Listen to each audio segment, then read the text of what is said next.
Vamos a resolver el siguiente examen de ingreso de la gestión 1-2020, la segunda opción para la Facultad de Ciencias y Tecnología de la Universidad Mayor de San Simón, la parte de aritmética y álgebra. La primera pregunta nos dice, en la función polinomial, ahí nos da la función polinomial, calcular la suma de las raíces irracionales.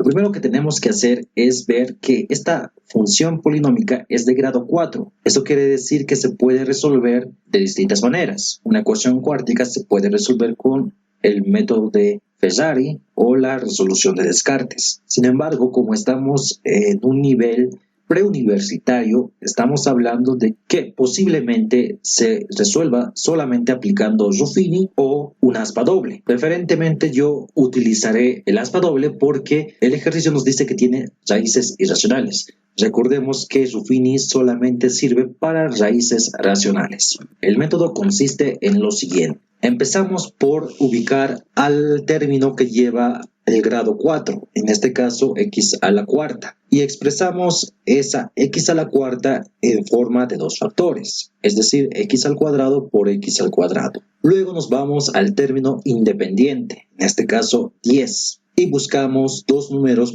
que multiplicados nos dé 10. En este caso yo utilizaré menos 10 por menos 1, que multiplicados me da 10. Hago una multiplicación en cruz, x al cuadrado por menos 1, que me dará menos x al cuadrado por menos 10, que me dará menos 10x al cuadrado. Lo sumo, me dará menos 11x al cuadrado. Lo siguiente que tengo que hacer es sumarle una variable auxiliar. En este caso, yo estoy utilizando la letra u. Y lo igualo a el término que está en el medio. Para una ecuación de cuarto orden siempre será el término que lleva la variable x al cuadrado. Entonces resuelvo la ecuación y me queda que u es igual a 6x al cuadrado. Ahora tengo que buscar dos números que multiplicados me den 6x al cuadrado y lo tengo que ubicar debajo del término del medio, es decir, del término menos 5x al cuadrado. Yo estoy utilizando los términos, las expresiones, menos 3x por menos 2x. Lo siguiente que hay que hacer es trabajar como si fuera un aspa simple. Vamos por la izquierda. Efectúo una multiplicación en cruz. Tendré x al cuadrado por menos 2x, me dará menos 2x al cubo. Y luego la siguiente cruz me da x al cuadrado por menos 3x, me dará menos 3x al cubo. Sumo esos dos resultados y me tiene que dar menos 3x al cubo, menos 2x al cubo, menos 5x al cubo. Me tiene que dar siempre el término que está en el medio. Y nos sale de manera correcta. Vamos a lo de la derecha. Menos 3x por menos 1 me va a dar 3x. Menos 2x por menos 10 me tiene que dar menos 20. Lo sumo y me da 20x más 3x más 23x, que coincide con el término de en medio. Eso quiere decir que estamos yendo por buen camino. Hemos factorizado de acuerdo al aspa doble. ¿Qué ocurriría si al multiplicar en aspa y sumar no nos diera el término del medio? Eso significa que tenemos que volver a replantearnos los factores que nos den x a la cuarta y 10 y repetir todo el procedimiento hasta que nos salga. Ya que hemos terminado con el aspa, podemos expresar de la siguiente manera. La función polinomial de cuarto grado lo podemos expresar como dos factores cada uno de grado 2. Entonces utilizamos la ecuación cuadrática general para resolver cada uno de estos factores. Por una parte tenemos que x va a ser igual a toda esta expresión. Por el otro factor voy a tener que x va a ser igual a toda esa otra expresión. Desarrollo por separado cada fórmula, los desarrollo y tengo que x1 es igual a 5, x2 es igual a menos 2. Por el otro lado tengo que x3 es igual a 1 más raíz de 2 y x4 es igual a 1 menos raíz de 2. Ya tenemos las raíces de la función polinomial. Ahora me fijo que x3 y x4 son las raíces irracionales. Entonces las sumo y voy a tener que el resultado es igual a 2. La pregunta 2 nos dice, en la función f de x, determinar los valores de x tal que f de x sea negativa. Entonces, lo que hacemos es tomar a f de x, es decir, a toda la expresión, y ponerla que sea menor que 0. Todo número menor que 0 es negativo. Entonces, aquí hay que sumar a la fracción. No podemos enviar este término al otro miembro y pasarlo a multiplicar luego, porque nos generaría errores en la solución. Siempre que tengamos una fracción en donde el denominador esté la incógnita, no se puede hacer eso. Tenemos que realizar la suma o la resta que corresponda. Entonces sumamos x menos la fracción. Para esa suma, lo que yo estoy haciendo es multiplicar a la x por 1. Y ese 1 viene dada en la forma de x menos 1 sobre x menos 1, ya que todo valor dividido entre sí mismo es la unidad. Entonces, si hago este artificio, ya tengo una suma de fracciones donde el denominador es igual, por lo que solamente se copia el denominador y se suma los numeradores. Voy a tener x por x menos 1 menos 2. Desarrollo. Voy a tener x al cuadrado menos x menos 2. Y lo factorizo por aspa. Voy a tener x menos 2 multiplicando a x más 1 sobre x menos 1. Ahora yo me iré al mejor método que conozco para resolver inecuaciones. Inecuaciones fraccionarias, por si acaso. Lo que tienen que hacer es tener la expresión como están viendo, es decir, tener puro factores, que se estén multiplicando todas las expresiones, no tiene que haber sumandos, solo factores en la parte izquierda, y donde en cada factor tiene que ser lineal, es decir, esa x solamente puede ser una x, no puede ser ni una x al cuadrado, solamente una x, tanto en el numerador como en el denominador. Además que en el denominador, si nos damos cuenta, si x vale 1, tendríamos una división entre 0, cosa que no podemos permitir. Por eso estoy aclarando que acá x tiene que ser distinto de 0. Una vez aclarado que eso pasa en el miembro izquierdo, en el miembro derecho siempre tiene que existir el número 0. Si cumple esas condiciones que estoy explicando, recién se puede proseguir con el método siguiente. Cada factor vamos a igualarlo a 0. Resolvemos la ecuación, esas ecuaciones lineales, y sus resultados ponemos en la recta real como puntos críticos. 2, 1 y menos 1. El siguiente paso es colocar siempre, pero siempre a la derecha, el signo positivo en la recta real. Y luego ir intercalando. Empezamos con el signo positivo, luego el negativo, luego el positivo y luego el negativo. Luego nos fijamos en el signo del ejercicio, en el signo de menor que.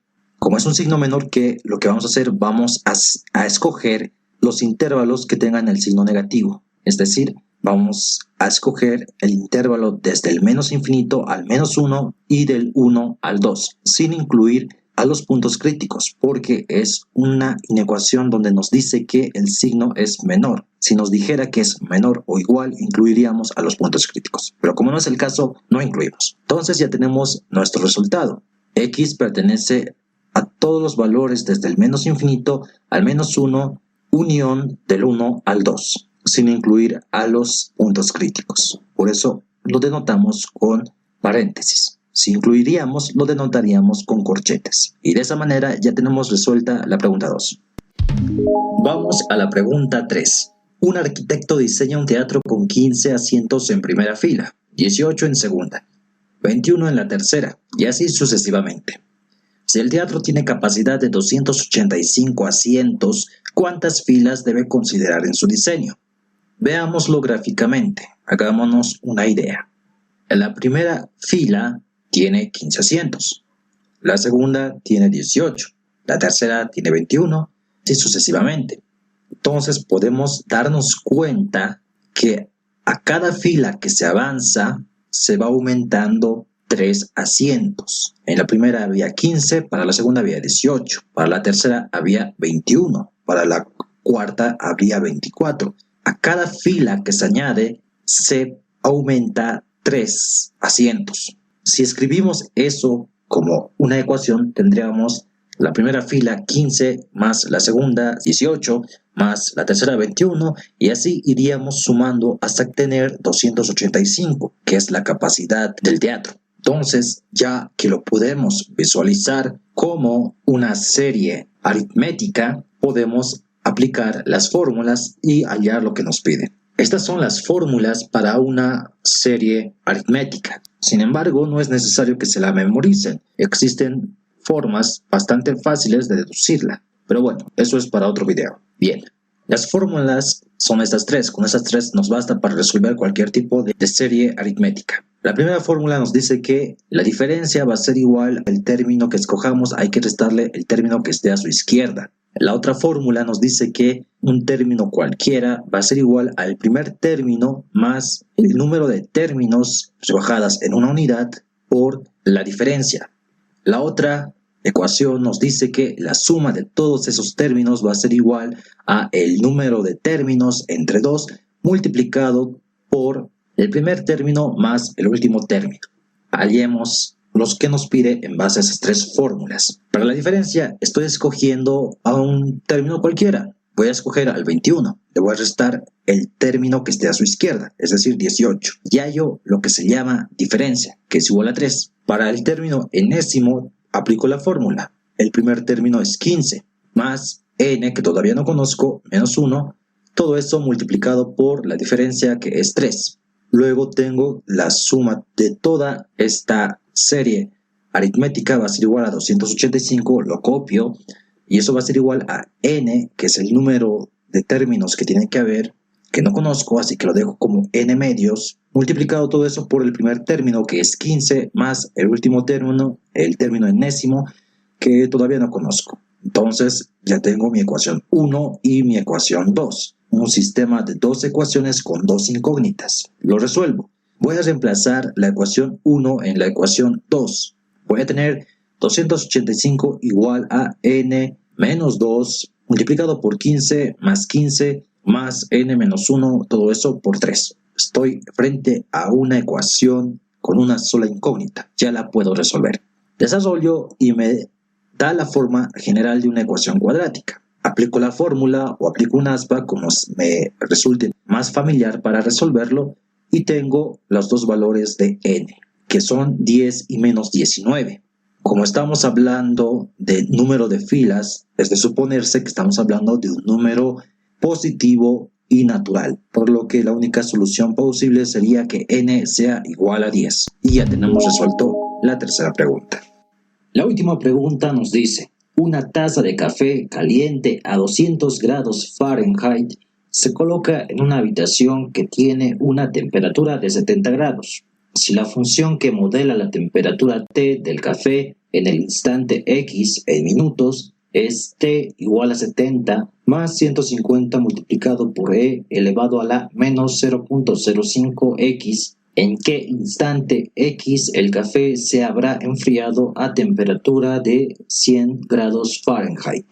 Si nos ponemos a analizar la pregunta, nos podemos dar cuenta que tenemos un dato para un caso específico, T igual a 100 grados, y lo que nos pide es el instante X, por lo que reemplazamos esa T en la ecuación, es decir, en la fórmula, en la función que nos acaban de dar, y despejamos X. La taza del café a 200 grados Fahrenheit y la temperatura de la habitación ya llegarían a ser datos innecesarios que estarían para despistar al que está dando el examen. Entonces simplemente reemplazamos esos 100 grados en la función y despejamos X. Tenemos que 100 va a ser igual a 70 más 150 por E elevado a todo eso. Mando 70 al otro miembro y el 150 a dividir. Voy a tener, desarrollando eso, un quinto igual a la exponencial elevada a toda esa expresión. Aplico logaritmo natural miembro a miembro. Recordemos esta propiedad de los logaritmos. Cuando tengo el logaritmo de un número elevado a otro número, ese número puede bajar a multiplicar al logaritmo. Es lo que voy a aplicar. Y con eso baja toda la exponencial de la e a multiplicar al logaritmo natural de e. Recordemos que el logaritmo de la misma base es igual a 1. Como tengo el logaritmo natural, se sobreentiende que tiene base e, entonces todo eso es igual a 1. Tengo la ecuación de esta manera. Entonces 5 dividido entre 100 es igual a 1 sobre 20. Entonces envío el 20 negativo al otro miembro multiplicando y tengo ya la x despejada. Al igual que puede bajar al exponente a multiplicar al logaritmo un número negativo, o mejor dicho, el menos 1 que se sobreentiende en ese término puede subir como exponente del logaritmo. cambiando la posición de la fracción dentro del logaritmo. Es decir, que x sería igual a 20 por el logaritmo natural de 5. Y ya tenemos resuelta nuestra última pregunta de la sección de álgebra y aritmética.